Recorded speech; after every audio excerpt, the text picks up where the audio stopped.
This is Nilma. Nilma is from U1 Group. I'm Megan, I'm from Telstra. And because I'm from Telstra, I figured I should probably start with an apology. So I'm sorry about any of your billing and activation experiences you may have had with us recently. But it's not just Telstra. Really, it's any service provider. Hands up, let me know who I'm actually talking to. Who has had a difficult service experience within the last 2 years or so that's left them a little bit frustrated or annoyed? So by far the vast majority of you all.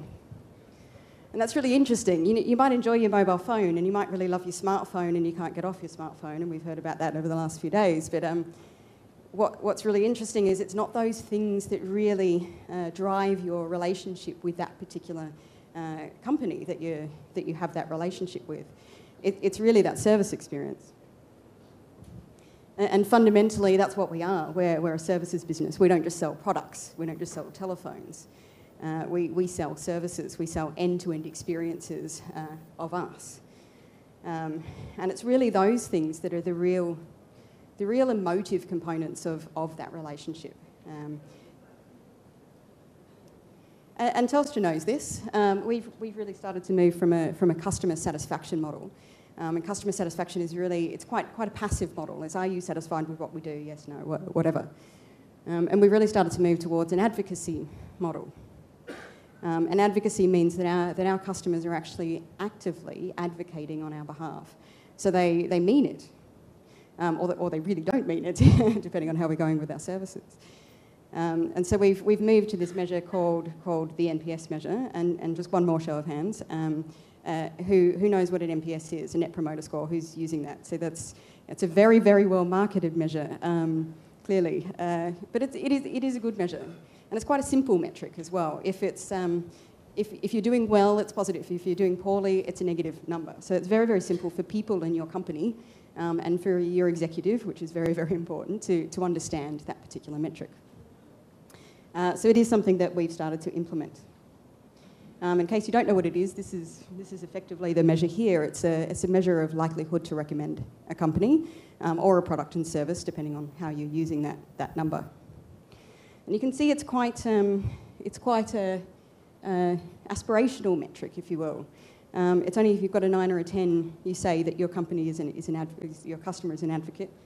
In the middle, you have a passive, and they don't really count. And it's down the end, your 0 to 6s that have that real emotional experience that you're all having. And there is a bit of a clustering down there at 0, and there's another clustering, interestingly, up at 10 as well.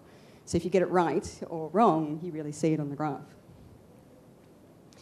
So I actually work in the product management part. So we develop new initiatives and new products and services.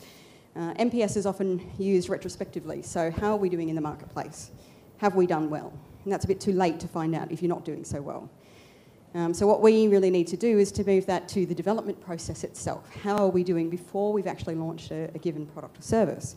And one of our executive made a couple of very powerful statements, and they're there. We will not launch a new product with a negative NPS score based on testing. And if you have a replacement product, then it needs to be better, obviously, than what you're replacing. Really, really interesting statements. We had to figure out how to deliver that, which was a challenge, but very interesting statements. It gives us a very, very clear mandate for what we're doing. So you will not launch. Doesn't quite work like that in practice, but that was the mandate we were given. The other interesting thing there is that it's about testing. So we had to test everything. And Telstra launches an awful lot of products and services every year. We had to test everything. So it meant we had something that we needed to operationalise very quickly, and it meant that we needed to work up a governance model very quickly. Interestingly, we heard from Greg yesterday about democratising design rather than creating governance frameworks. So we do try to do a little bit of both because we do believe in both. But in Telstra, if you don't have a dashboard, you may as well not exist. So what we really needed to do was to measure advocacy during the development of a given product. And so we came up with a number of different ways to do that. And this model here, which I won't go into too much detail, is really the way that we understood how do you build and understand advocacy in something when it's not built yet. Might be reasonably self-evident, but it took us a little bit of time to get there, to be honest. We started in usability, because that's obviously UX people. We were familiar with usability, so we started there.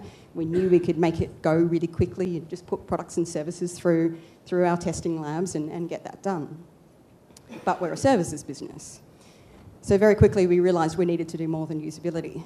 Down the other end, we have the initiative features or product drivers or whatever you will. And luckily there, we already have a broader design practice that we're producing results there. We have market research groups that know what they're doing in that space as well. So that was easy. Then we get the middle bit, which is where the challenge came in. How do you test a service before the service exists? And so that's really the problem that we had to resolve in this instance. So what we needed to do was to figure out how we actually measure that service.